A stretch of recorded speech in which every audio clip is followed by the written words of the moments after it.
So, ito na nga guys, medyo nasa exciting part na tayo ngayon kasi after 5 months of hard work from clearing our cacao farms, from doing pruning and sanitation, from doing biofertilization, ayan guys, kitang-kita naman yung bunga ng hard work ng ating mga farmers at ang pagtutulungan natin para ma-improve yung kanilang mga cacao farms.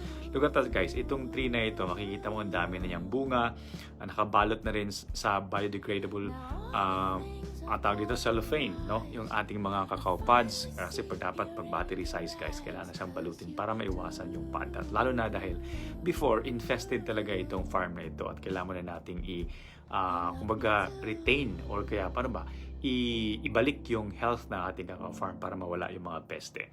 Ayan guys, so si Ate Lenlen, sipag talaga ni Ate Lenlen, nakabalot siya ng siguro mga almost 350 na mga pods na sa kanyang farms.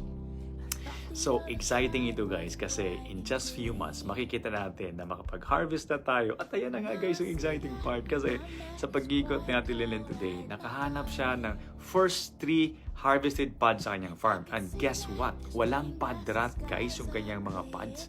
Ayan, tingnan natin, buksan niya. Ooh, ayan. So, ang ganda, ang healthy na mga seeds na nakuha ni Ate Lenlen. Pero, yan muna ay kanyang gagawing seedlings kasi gusto niya mag-farm sa kanyang farm.